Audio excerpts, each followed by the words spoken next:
Hello friends, आज मैं आपको सीक्रेट सनशाइन 2007 की कोरियन मूवी एक्सप्लेन करने वाला हूँ। ये मूवी एक मदर की पेन से रिकवर होने की जर्नी दिखाती है। वीडियो से पहले ज़्यादा कुछ बोलना गलत होगा, इसलिए डायरेक्टली स्टार्ट करते हैं। मूवी स्टार्ट होती है और रास्ते के साइड में मदर और सन हमें दिखाए गए हैं।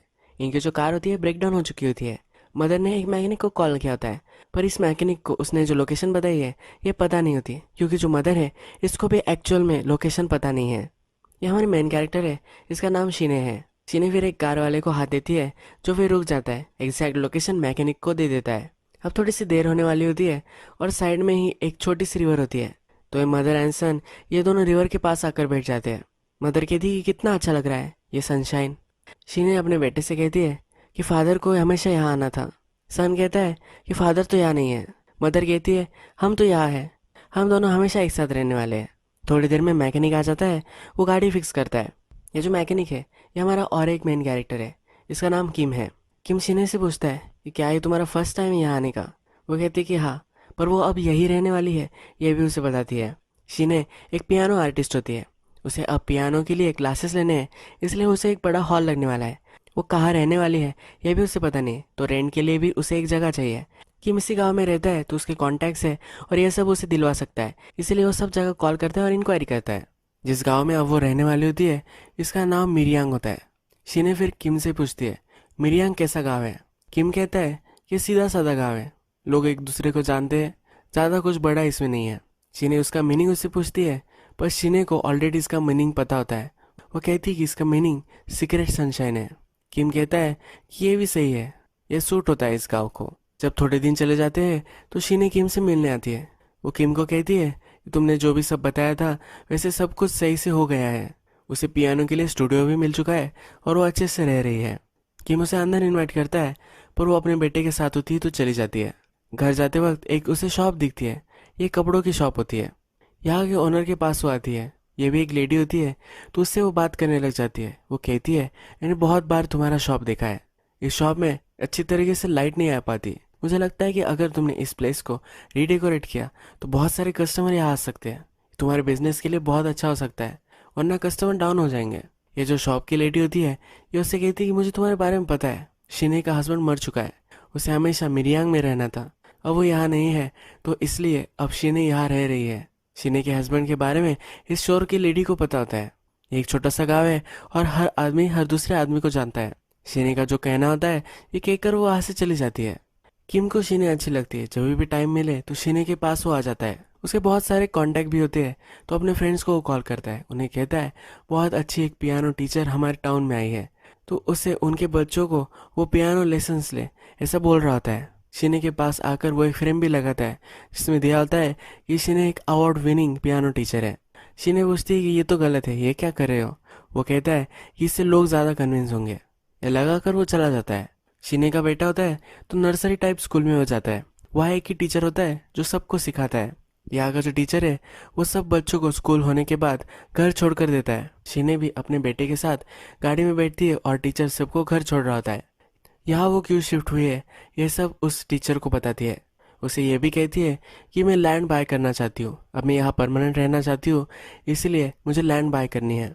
उसे बता रही होती है कि अगर तुम्हें कुछ अच्छी लैंड पता हो तो तुम मुझे बता सकते हो। ये टीचर रोड पे गाड़ी थमा देता है। इसकी जो बेटी होती है ये दूसरे लड़कियों से फाइट कर रही होती है। ये उसको लेता है और गाड़ी में रखता है। इसकी बेटी को वो बहुत डांटता है। सीनियर टीचर की बेटी से पूछती है किस क्लास में तुम हो, वो कुछ भी बताती नहीं। टीचर उसे डांटता है और बोलता है कि अगर तुमसे कुछ क्वेश्चन पूछा जाए तो उसका आंसर तुम्हें देना चाहिए। नेक्स्ट सीन में हमें दिखता है कि शिने कुछ मेडिसिन लेने के लिए फार्मेसी में आती है। ये जो फार्मासिस्ट है इसे भी शिने के बारे में सब कुछ पता है। वो उसे कहती है कि मैं तुम्हें एक गिफ्ट देना चाहती हूँ। वो एक बाइबल लेती है और उसे दे देती है। वो कहती है कि मुझे पता है कि किस पेन में तुम हो, पर अगर तुम गॉड का रास्ता चुन लोगे तो ये सब पेन तुम्हारा मिट जाएगा। तुम अब जैसे दुखी हो वैसे तुम नहीं रहोगी। शिने कहती है कि मैं दुखी वगैरह कुछ भी नहीं हूँ। फिर भी उसे बाइबल दे देती है और शिने वहाँ से चली जाती है। जब शिने घर आती है तो उसका बेटा छुप जाता है। शिने प्रिटेंड करती है कि उसका बेटा उसे कहीं भी नहीं मिल रहा, तो वो रोने लग गई है। उसका बेटा जब बाहर निकलता है तो उसके पीछे वो भागती है। ये बहुत ही स्वीट मोमेंट हमें दिखाया गया है। शिने का जो ब्रदर होता है वो फिर उसे मिलने के लिए आता है।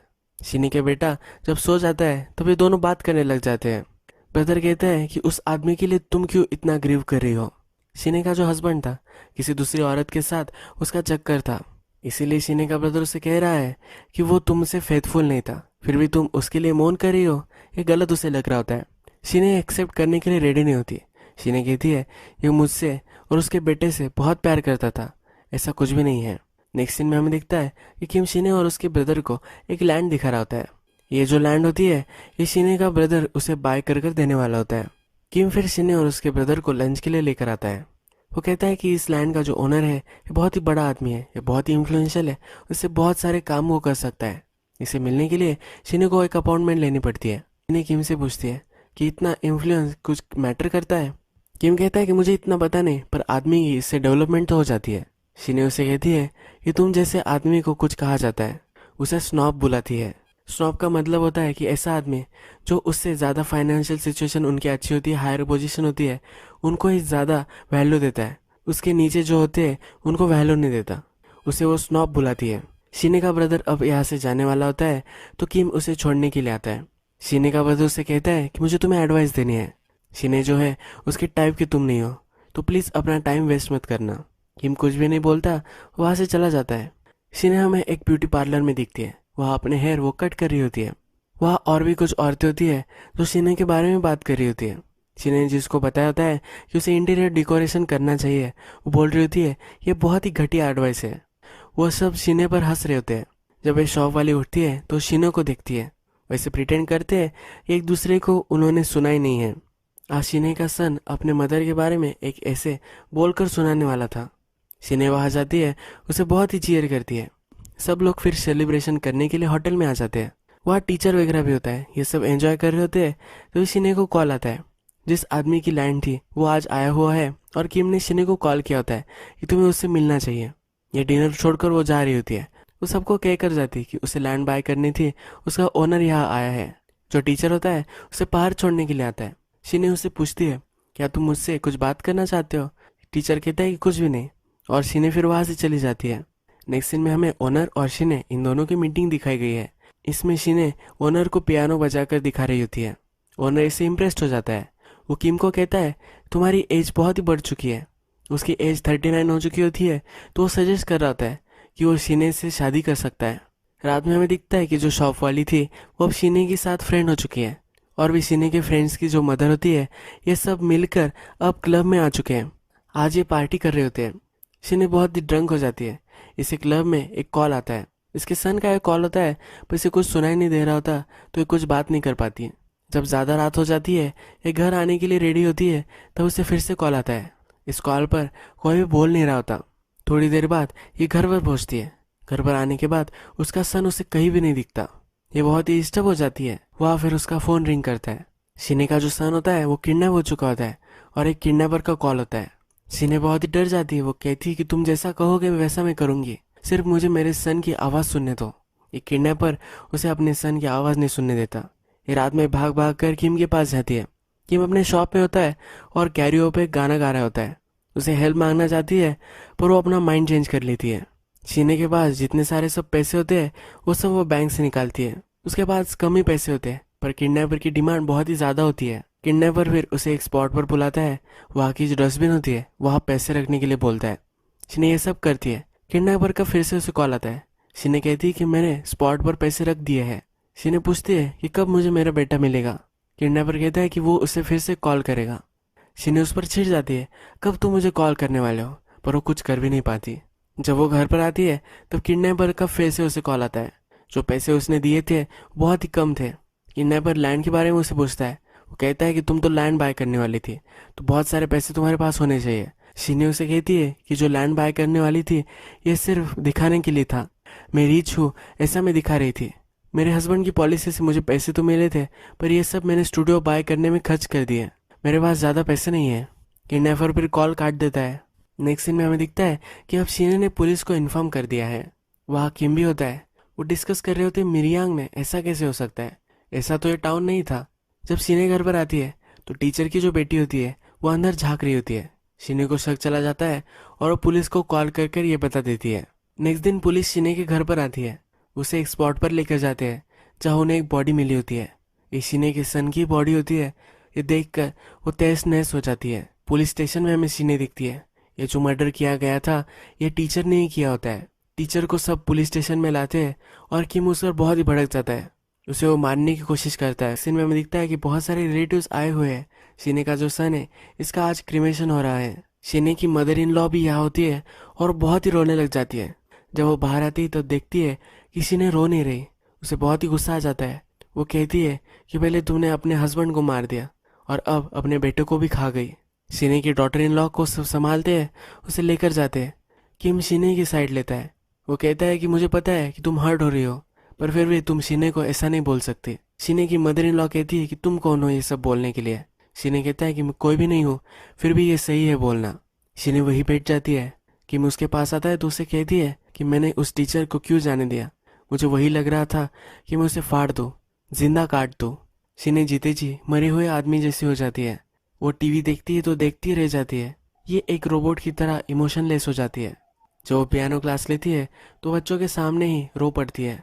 उसे पेट का दर्द होने लग जाता है। फिर वो मेडिकल पर जाती है।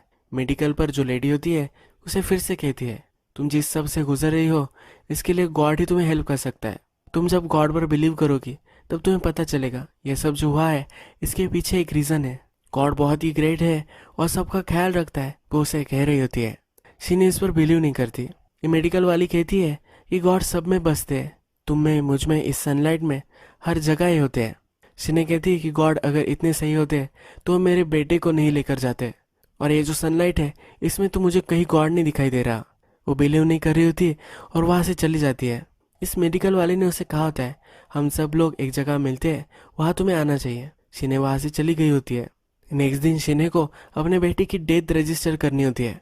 किम उसके पास जाता है, उसे हेल्प करने वाला होता है। किम उसे मना करती है। वो गाड़ी में बैठने की कोशिश करता है तो उसे हक्कल देती है। शीने जब ये डेथ रजिस्टर करने के लिए जाती है तो वह अपना कंट्रोल लूज कर देती है। बहुत ही वह रोने लग जाती है। उसके चेस्ट में भी दर्द होने लग गया होता है। शीने ने किम को आने में मना किया था, फिर भी किम वहाँ आ चुका है। वो उसे सहारा देता है। ये जब फ्रेश हवा लेने के लिए आगे स्ट्रीट में जाते हैं तब शीने को एक प्लेस दिखता है जहाँ सब लोग प्रेयर कर रहे होते हैं। मेडिकल वाले ने उसे कहा था तो अब यहाँ जाना चाहती है। जब वे अंदर जाती है तब सब लोग प्रेयर करते हैं, गाना गाते हैं। ये सब वो जब सुनती है तब फुट फुट कर रोने लग जाती है। शीने अब गॉड पर बिलीव करने लग चुकी है। जो सब बिलीवर्स होते हैं इनके साथ वो बैठी हुई होती है। इसमें मेडिकल वाली भी होती है। वो इन सब से कहती है कि मुझे और एक चांस मिला है। मुझे कभी पता नहीं था कि हम फिर से कैसे जी सकते हैं। मुझे अब इस सब का मीनिंग पता चल चुका है। वो कहती है कि जब मैं मेडिकल वाले से मिली तब मुझे सब कुछ गलत लग रहा था। मुझे बिलीव नहीं हो पा रहा था इस सब जगह गॉड बसता है, पर ये सब सही है। उसका सन गॉड के पास है, इसके पीछे कुछ रीज़न है, ये भी वो एक्सेप्ट करती है। यहाँ किम भी आता है। उसके पास बाइबल होती है। शीने के साथ उसे रहना होता है, इसलिए वो कुछ भी कर सकता है। नेक्स्ट सीन में हमें दिखता है चर्च में प्रेयर हो रही होती है। इसके बाहर किम वॉलंटियर करता है। शीने के साथ वो रह सके इसलिए ये सब वो करता है। शीने उसके पास आती है। शीने उससे कहती है क्या तुम ये सिर्फ मेरे लिए तो नहीं कर रहे हो ना। उसे कहती है कि तुम स्वेयर करो कि तुम एक्चुअल में गॉड में बिलीव करते हो। किम भी स्वेयर करता है और ये दोनों फिर हमें प्रेयर में दिखाए गए हैं। शीने जो है अब अपने दूसरे फ्रेंड के साथ लंच कर रही है। बाइबल का इंपॉर्टेंस इन सबको वो बताती है। नेक्स्ट सीन में बस स्टैंड के बाहर हमें किम दिखता है। वो प्रेयर कर रहा होता है। उसके फ्रेंड्स वहाँ आते हैं और उसे अपने पास बुलाते हैं। उसे चिढ़ाते हैं कि एक लड़की के लिए तुम ये सब कर रहे हो। किम कहता है कि ऐसा कुछ भी नहीं है, पर एक्चुअल में ये सब वो शीने के लिए करता है। शीने अपने घर पर होती है तब उसे आभास होता है कि उसका बेटा घर पर है। शीने को बच्चों के आसपास रहना अच्छा लगता है, इसीलिए स्कूल में जाने वाले जो सब छोटे बच्चे हैं इन सबको स्कूल में अपने गाड़ी में छोड़कर जाती है। एक स्ट्रीट में वो देखती है तो टीचर की जो बेटी होती है वो मार खा रही होती है। ये कुछ ट्रबल में होती है, इसे एक लड़का मार रहा होता है। शीने ये देखती है पर अब इसे इग्नोर कर देती है। शीने का आज बर्थडे होता है। अपने फ्रेंड से मिलने हो जाती है। अपने फ्रेंड्स के लिए फिर वो एक अनाउंसमेंट करती है। वो कहती है जिसने मेरे सन को मारा है उसे मुझे अब फॉरगिव करना है। गॉड ने हमें बताया है कि हमें फॉरगिवनेस करना चाहिए, इसलिए मैं उसे माफ़ कर देने वाली हूँ। उसे माफ़ करने के लिए उसे मिलने जाने वाली होती है।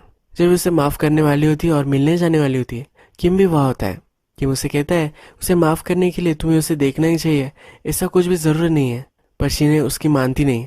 किम, शीने और उसकी दो फ्रेंड्स होती है, इन सब को लेकर टीचर से मिलने के लिए जाते हैं। वो टीचर से मिलती है और कहती है कि अब मैंने गॉड का वे चूज़ कर लिया है।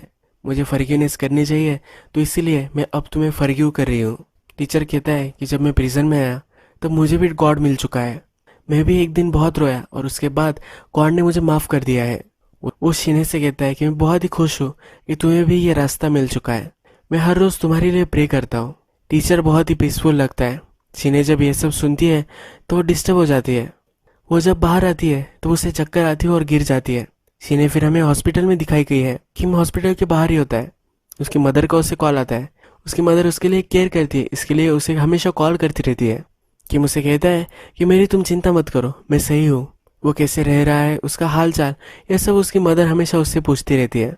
चर्च के सब लोग जब शीने से मिलने आते हैं तो किम उनसे कहता है कि डॉक्टर का ऐसा मानना है कि उसे साइकोलॉजिकल कुछ झटका आया था, इसकी वजह से वो गिर चुकी थी। हॉस्पिटल में शीने के फोरहेड पर किम किस करता है। शीने जब ठीक हो जाती है चर्च में आने की कोशिश करती है। चर्च में आने के बाद वो जो बेंच होता है उस पर ठोकने लग जाती है। जब रात होती है तो चर्च के उसके सब फ्रेंड्स उसे कंसोल करने के लिए आते हैं। वो सब उसके लिए प्रेयर कर रहे होते हैं। शीने यहाँ सब पर चिढ़ जाती है। वो कहती है गॉड ऐसा कैसे कर सकता है, जो मर्डरर था उसने मेरे बेटे को मारा था, और गॉड उसे कैसे फॉरगिव कर सकता है। पहले मुझे उसे फॉरगिव करना था, फिर गॉड उसे फॉरगिव कर सकता था। मेरे बेटे को मारकर वो इतना पीसफुल कैसे रह सकता है। उन पर चिढ़ती है और रोने लग जाती है। नेक्स्ट सीन में हमें दिखता है कि शीने एक पिक्चर की स्टोर में जाती है। वहाँ से एक मूवी चोरी कर लेती है। कुछ गलत करना कैसा होता है ये उसे फील कर कर देखना होता है। ये पकड़ी जाती है। यहाँ की स्टोर ओनर उसके पीछे भागती है, तब वे अपने बैग नहीं देती। वो ये मूवी उसे वापस नहीं करती। एक ग्राउंड पर एक स्टेज होता है, वहाँ बहुत सारे लोग प्रेयर कर रहे होते हैं। वहाँ का जो स्पीकर होता है ये भी प्रे कर रहा होता है। शीने फिर जाती है, ऑडियो सिस्टम को निकाल लेती है और वहाँ से चली जाती है। रात में शीने को लगता है कि उसे फिर से किडनैपर का कॉल आया है। वो किम को कॉल करती है। किम कहता है कि तुम्हें इमेजिन कर रही होगी। शीने मान नहीं रही होती है तो किम बोलता है कि मैं पुलिस को इन्फॉर्म कर दूंगा। किम उसे डिनर के लिए इनवाइट करता है। वो कहता है तुम स्ट्रेस में हो और हमें डिनर करना चाहिए, हम दोनों को मिलना चाहिए। कल रात के लिए अब इनकी डेट होती है। जब दूसरे दिन रात आती है तब किम का जो फ्रेंड होता है उसका रेस्टोरेंट होता है। वो बहुत सारी अच्छी अच्छी चीज़ें बनवाने के लिए बोलता है और अपने फ्रेंड के पास किचन में जाकर उसे सब इंस्ट्रक्ट करता है। वो आज बहुत ही खुश होता है। शीने फिर हमें दिखती है कि वो मेडिकल स्टोर में आती है। जो मेडिकल वाली थी उसका हस्बैंड यहाँ है। उसके पास आकर वो कहती है कि मेरी जो बॉडी है ये मुझे ज़रा अलग लग रही है, उसे एडवाइस की ज़रूरत है, ऐसा उसे बोलती है। उसे रिझाने की कोशिश करती है। इससे फिर वो बोलती है कि मुझे लॉन्ग ड्राइव पर लेकर चलो एक जगह, और उसे लेकर जाती है। उसे इंटीमेट होने की कोशिश करती है। ये आदमी भी भावना में बहने लग जाता है, पर उसे फिर गॉड की याद आती है। ये सब गलत है ऐसा उसे लगता है। वो उसे फिर से घर छोड़ देता है। रात में किम के पास आती है। ये जो उनका डिनर था ये उसने स्किप कर चुकी है, तो घर पर उसके पास आकर उसे कहती है ये तुम्हें हमेशा लगता होगा कि हम दोनों इंटीमेट हो जाए, आज हम ये कर सकते हैं। किम को पता होता है कि ये बहुत ही दुखी है, इसलिए ये सब कह रही है। उसे कहता है कि अपने आप को तुम संभालो। शीने उस पर चिढ़ जाती है। वो वहाँ से चली जाती है। घर जाते वक्त और एक प्रेयर मीटिंग उसे दिखती है। वह एक पत्थर लेती है और उनके कांच पर मारती है और फिर वहाँ से चली जाती है। रात में वो बहुत ही अकेली होती है। ऊपर देखती है और गॉड को बोलती है क्या तुम सब कुछ देख सकते हो। वो फिर एक चाकू लेती है और अपनी नस काट देती है। उसे फिर पछतावा आता है और स्ट्रीट में जाकर लोगों से हेल्प मांगती है। नेक्स्ट सीन में हमें दिखता है कि शीने का ब्रदर सिटी में आ चुका है। उसे लेने के लिए किम ही आया हुआ होता है। शीने का ब्रदर किम से पूछता है कि मिरियांग कैसा गाँव है। किम हंसने लगता है। किम कहता है तुम्हारी सिस्टर ने भी मुझे पहली बार जब आई थी यही सवाल पूछा था। वो कहता है कि सेम लोग हैं, सब कुछ यहाँ सेम ही है। ये दोनों फिर हॉस्पिटल में आ जाते हैं। शीने का ब्रदर शीने से मिलता है। शीने को उसने देख लिया है तो वो फिर से उसे स्टेशन छोड़ देते हैं और वो जाने लग जाता है। जब वे दोनों अकेले होते हैं तो शीने किम को बोलती है कि मुझे हेयर कट करना है। किम उसे अच्छे से पार्लर पर लेकर आता है। इस पार्लर में शीने दिखती है कि टीचर की जो बेटी है वही यहाँ काम कर रही है। वो उससे पूछताछ करती है। उससे पूछती है तुम यहाँ क्या कर रही हो, तुम्हारे स्कूल का क्या हुआ। टीचर की बेटी बोलती है कि मैंने स्कूल छोड़ दी है, मैं ज़रा ट्रबल में आ चुकी थी। वापस आने के बाद उसने स्कूल भी क्विट कर दिया है। शीने टीचर की बेटी से हेयर कट नहीं ले पाती, वहाँ से बाहर निकल जाती है। वो किम पर चिढ़ जाती है। किम को बोलती है कि तुम यही मुझे क्यों लेकर आए। किम को इसके बारे में कुछ भी पता नहीं होता। शीने आगे चलती है तो स्टोर ओनर के पास आती है। ये स्टोर ओनर उसे कहती है कि जैसे तुमने मुझे बताया था कि मुझे इंटीरियर डिज़ाइन बदलनी चाहिए, ऐसा ही मैंने किया है और इससे मेरे बहुत अच्छे से सेल्स अब आ रहे हैं। शीने कहती है कि मुझे ये सुनकर बहुत ही खुशी हुई। शिने का अधूरा हेयर कट देखकर यह स्टोर ओनर उसे उसके बारे में पूछती है। शिने कहती कि मुझे मेरा हेयर कट अच्छा नहीं लगा, इसलिए मैं उठकर चली आई हूँ। यह स्टोर ओनर और शिने इस पर बहुत ही हंसने लग जाते हैं। किम बेचारा शिने के पीछे पीछे उसके घर पर भी आ जाता है। शिने बाहर आती है, उसने एक मिरर लाया होता है। वो देखकर अपने खुद के हेयर वो काटने लग जाती है। किम जब ये देखता है तो हंसता है, उसे हेल्प करने के लिए मिरर उठाता है। ये हमें हेयर काटते हुए दिखती है और ये मूवी एंड हो जाती है। ये जो सीन है ये मूवी का सबसे इम्पोर्टेंट सीन है। ये जो मिरर है ये शिने का सेल्फ रिफ्लेक्शन रिप्रेजेंट करता है। अपने आप को देखकर वो बेटर होना चाहती है, बालों काट रही है। ये एक स्टेटमेंट है कि वो अच्छा अब होना चाहती है। किम हमेशा उसके साथ होता है, वो जब नहीं भी चाहती तब किम उसके साथ ही होता है। उसे बहुत ही प्यार करता है और हर कदम में उसके साथ वो चलने वाला है। किम की जब गलती भी नहीं होती है तो अपनी गलती एक्सेप्ट कर लेता है और शिने को हमेशा सपोर्ट करता है। ये जो मिरर है ये किम ने ही होल्ड किया है, हमेशा उसका साथ वो अब यहाँ देने वाला है। हमें यहाँ मालूम है शिने का जो दर्द है, जो पेन महसूस कर रही है, ये टेम्पररी नहीं है। ये जो दर्द है वो हमेशा महसूस करेगी, पर थोड़ा थोड़ा हर दिन ये कम होता जाएगा। जो पेन होता है ये आसानी से नहीं जा सकता, पर ये एक प्रोसेस है जिस प्रोसेस में अब वो लग चुकी है। उसने अब फ्रेंड्स वगैरह बना लिए हैं। पिछले सीन में हमने देखा था कि शॉप ओनर से वो बात करती है और ये हंस रहे हैं। उसे सपोर्ट करने के लिए उसके फ्रेंड्स है। किम भी हमेशा उसका साथ देने वाला है। इस मूवी में इंटरप्रिटेशन के लिए भी हमें एक स्पेस दिया गया है। जो टीचर था वो हमें बहुत ही काम लगा था। वो किसी को मार सकता है यह हमें कभी भी नहीं लगा था। इसके अदर हैंड में टीचर की जो बेटी थी वो वायलेंट थी, वो ट्रबल में आ गई थी, इसी वजह से उसे जेल में भी जाना पड़ा था। इससे हम इंटरप्रेट कर सकते हैं कि एक्चुअल में जो मर्डर था वो टीचर की बेटी ने किया था। टीचर एक अच्छा पेरेंट था, इसी वजह से अपने बेटी की जगह पर वो जेल में चला गया। पर ये मूवी कल्प्रिट कौन था इस पर फोकस नहीं करती। तो ये सब शिने के बारे में है। आपको कितनी भी तकलीफ हो, आपको कितना भी पेन हो रहा हो, फिर भी आप इससे रिकवर कर सकते हो। अपनी लाइफ लेना एक ऑप्शन नहीं है। जिससे आप प्यार करते थे उसकी मेमोरीज के साथ आप रह सकते हो। लास्ट सीन में हमें दिखता है कि शिने और उसका सन जहाँ खेलते थे वही आकर वो अपने बाल काट रही है। उसके बेटे की मेमोरीज में रहने वाली है, यह हमें यहाँ दिखता है। बहुत ही पेनफुल ये मूवी थी, पर हमें लाइफ का एक अच्छा लेसन ये सिखा कर जाती है। अगर आपको ये वीडियो अच्छी लगी होगी तो प्लीज़ इस वीडियो को लाइक कर दीजिए, बेल नोटिफिकेशन आइकन भी दबाना मत भूलिए, यानी कि आपको सब मूवीज़ मेरी मिलती रहे। हम फिर से मिलेंगे और एक मूवी के साथ, तब तक के लिए थैंक यू और आप अपने आप का ख्याल रखिए।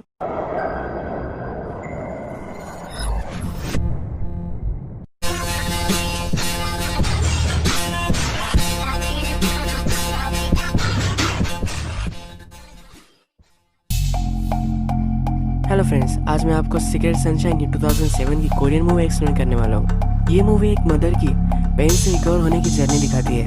वीडियो से पहले ज़्यादा कुछ बोलना गलत होगा, इसलिए डायरेक्टली स्टार्ट करते हैं। मूवी स्टार्ट होती है और रास्ते के साइड में मदर और सन हमें दिखाए गए हैं। इनकी जो कार होती है ब्रेकडाउन हो चुकी होती है।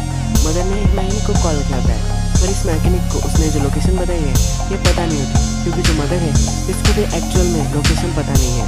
ये हमारे मेन कैरेक्टर है जिसका नाम शिने है। शिने फिर एक कार वाले को हाथ देती है जो फिर रुक जाता है। एग्जैक्ट लोकेशन मैकेनिक को दे देता है।